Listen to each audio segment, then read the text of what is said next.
Hey everybody, it's Christine Ernst, the Badass Cancer Bitch, coming to you from the Cozy Birding Cottage here in Sandwich, Massachusetts. It is Saturday, July 27th, a beautiful day here on Cape Cod. I should tell you I have two shows coming up. I have, this year it's Badass Cancer Bitch 2024 Lucky 13, because I am indeed quite lucky. A show on August 16th at the Cultural Center of Cape Cod, where I work in Yarmouth, and a show on September 13th at Cape Cod Theater Company, Harwich Junior Theater. Both shows are at 7:30. Tickets are $25. Everybody gets a cookie and a magnet. I have new work, recent work, and a few old favorites mixed into an 85 minute set. I will make you laugh, and you won't be sorry you came. I hope. But this week took my breath away. Did it take your breath away? It totally took your breath away, right? It made me a little hopeful. It made me a lot hopeful, actually, which is a really unfamiliar feeling. A friend texted and said she's already reserved a hotel room for her and her daughter and two granddaughters in DC for the inauguration. My mom said she might just bust out her white pantsuit again. Julia, our 15-year-old, is suddenly interested in politics. And I have painted my toenails brat green, which I would show you, but I can't quite contort myself to do that. Wait a minute. Maybe you can see it. Hold on. Can you see? You see my toes? Bright green.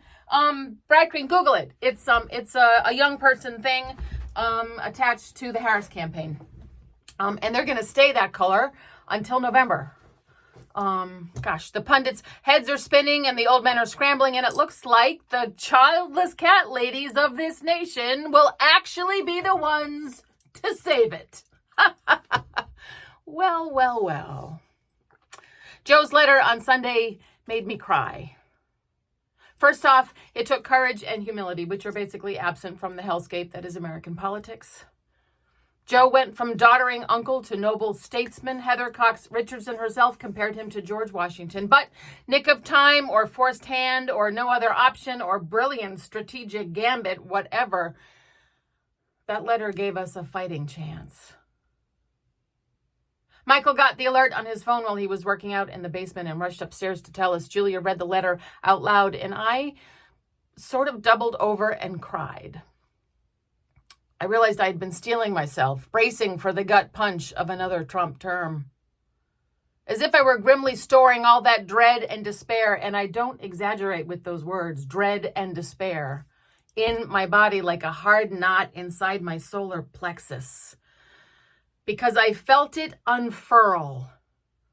The relief like a stuck drawer suddenly opening, a sputtering engine roaring to life, that moment that every great story hinges upon when all seemed lost, the damp tinder catching, the flare, the torch of hope. Speaking of which, I met a young man yesterday in my office. He runs a day program at a shelter for unhoused people. I'd gotten his email asking to meet to talk about the cultural center where I work, providing art instruction for 15 to 20 folks a couple times a month. He looked like he was 14.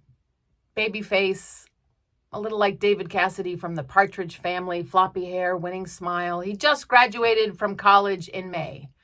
And this job was not even close to his degree, but he loves the Cape and he can walk to work and just signed a year's lease on a place with a friend from second grade. So he's going to give it a go, at least until next July when the lease runs out. There are no funds to pay for this art instruction. He's going to write some grants, he said. In the meantime, he's reaching out to all the arts orgs on the Cape to see if they can help until he can raise the money. We can. Of course we can. We will. He just wants to give these folks something that will make them feel better, he said. Something other than sitting around watching TV from 9 to 2. He's a musician, too. He sings in a band, and he loves how making music makes him feel. He said maybe his clients can do this, too. Maybe they will paint a picture or draw something or write a story or sing a song that will make them feel proud. Just a little bit. Maybe give them a little confidence. And maybe that tiny little bit of confidence will become familiar, regular, ongoing, he said, and this will help them do other things. He said that some of his clients don't speak to him, that they don't speak to anyone. That's his biggest challenge, he said.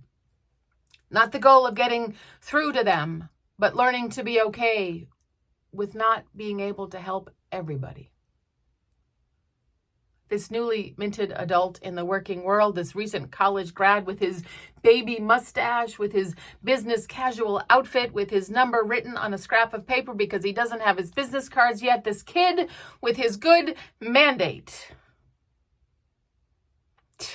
He said he had a lot of friends choosing higher paying careers, working in nicer offices, planning on making a lot of money. He said that's awesome for them, but he mostly wants to help folks, and he feels really lucky. And he has big plans. The shelter has transportation so they can do field trips and visit museums and galleries and places like the Cultural Center. But he can't drive the agency vans yet because you have to be 23. And his birthday isn't until next April. But he's pretty sure he can get a driver. He is totally going to get a driver. I took notes while we talked. Mostly to remember this conversation. His frank enthusiasm, his freshness, the blank slate of his career, the muscle of his good intentions, his torch of hope.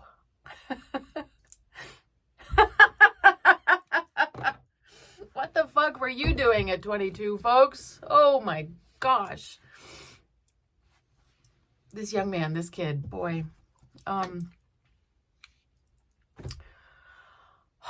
So that's how the week went. And it feels like it feels like momentum, all of it. Not an accident that this fresh kid came into my office yesterday to tell me what he hoped to do in the world and how he plans to help people. It's all around us. It's catching. Oh, enjoy your weekend. Go sing a song or paint a picture or write a story. Or help someone do that. Or donate money to a shelter or an arts organization. Because this is our mandate, to lift each other up. All right, you have your marching orders. Come as you are. You are beloved. It's Olympics too. Torch of Hope. I forgot. I made that connection. Torch of Hope. Good people. Hold it high. Keep it lit. Keep it lit. See you next week. Bye.